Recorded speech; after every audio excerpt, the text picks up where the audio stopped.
না হলে এই ছোটো বাচ্চাগুলোকে ওই বড়গুলো কামড়াকামড়ি করবে। তাহলে চলো আগে আমি এগুলোকে বের করি, তারপর আবার তোমাদের সঙ্গে কন্টিনিউ করছি।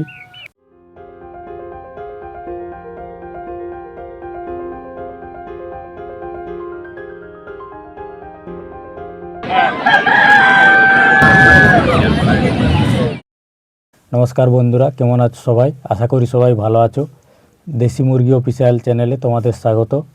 আজকের ভিডিওতে আমি তোমাদের দেখাবো আমি সকাল সকাল কীরকম ওই ব্ল্যাক ফাইটারের দুটো বাচ্চা রয়েছে ওইগুলোকে পরিচর্যা করি, এবং তার সাথে সাথে দেশি মুরগিরও 10টা বাচ্চা আমার কাছে রয়েছে, সেগুলোর দেখাশোনা কিভাবে করি সেগুলোই আজকের ভিডিওতে আমি তোমাদের দেখাবো। তাহলে চলো ভিডিওটা শুরু করা যাক।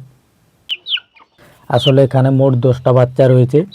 এই যে 6টা বাচ্চা দেখতে পাচ্ছ এইগুলো অন্য, আর এই যে 4টা বাচ্চা দেখতে পাচ্ছ এইগুলোও অন্য বাচ্চা।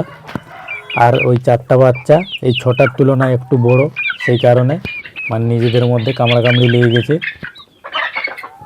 তো এখন আমাকে এই বাচ্চাগুলোকে বের করে দিতে হবে, বেছে বেছে ওই 4টা বাচ্চাকে, না হলে এই ছোটো বাচ্চাগুলোকে ওই বড়গুলো কামড়াকামড়ি করবে।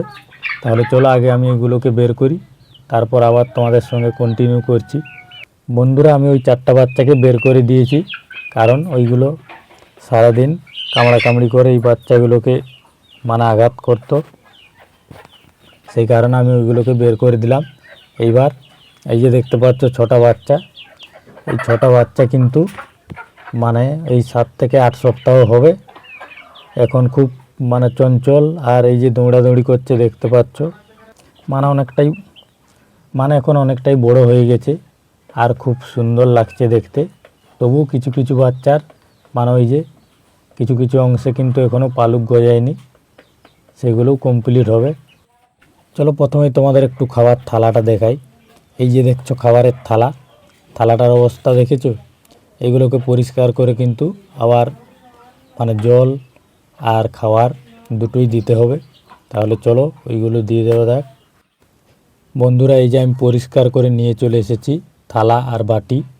বাটিতে রয়েছে জল, আর থালাটার মধ্যে আমি খাবার দিয়ে দেবো, যে খাবারগুলো প্রতিদিন এদেরকে আমি খাওয়াই, সেই হিসাবে একটা হিসাব অনুযায়ী এদেরকে আমি খাবার দিয়ে দিচ্ছি।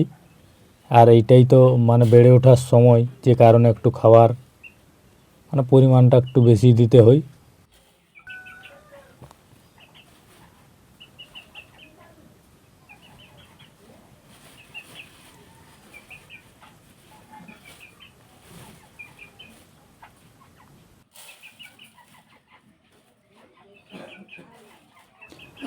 চলো এবার খাবারটা বাচ্চাগুলোর দিকে দিয়ে দেওয়া যাক।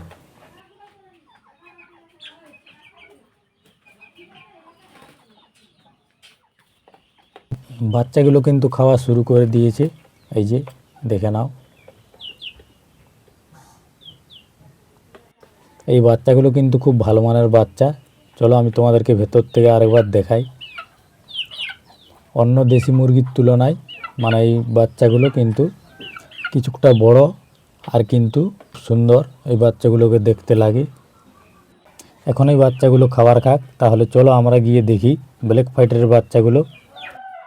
ব্ল্যাক ফাইটার বাচ্চাগুলোর জায়গাটা পরিষ্কার করে আমি এই যে খানিকটা তুষ ছড়িয়ে দিচ্ছি, তার কারণ ওদের আগের জায়গাটা একটু নোংরা হয়ে গিয়েছিল, সেই কারণেই কিন্তু আমি এই সাইডে সরিয়ে নিয়ে চলে এসেছি।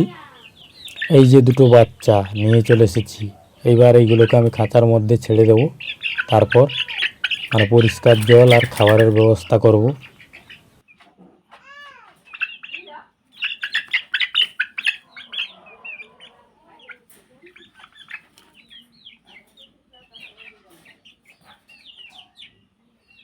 এই যে পরিষ্কার জল নিয়ে চলে এসেছি, এইবার খাবারটা দিয়ে দিলেই কাজ হয়ে যাবে।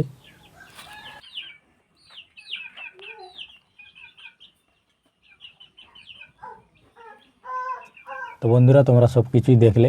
আমার কাছে আসলে মুরগি রাখার যে জায়গাগুলো অনেক কম, সেই কারণে আমি এইভাবেই মুরগিগুলোকে রেখেছি। আর আমি দেখালাম এই ভিডিওতে কিভাবে মুরগিগুলোকে প্রতিদিন আমি পরিচর্যা করি। এবার তোমরাও সেটা আমার সঙ্গে শেয়ার করো, যাতে করে আমিও বুঝতে পারি। যেহেতু আমি নতুন, এই প্রথম প্রথম শুরু করেছি, সে কারণে আমার খুব একটা অভিজ্ঞতা নেই। তোমাদের কাছ থেকেও জেনে নেওয়া যাবে। কমেন্ট করে অবশ্যই বলো।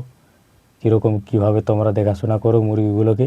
আর হ্যাঁ, যারা নতুন আছো এই ভিডিওতে তারা সবাই চ্যানেলটাকে সাবস্ক্রাইব করে রাখো আরও নতুন নতুন ভিডিও পেতে। বন্ধুরা, আজকের ভিডিও এই পর্যন্ত। দেখা হচ্ছে অন্য কোনো ভিডিওতে। টাটা।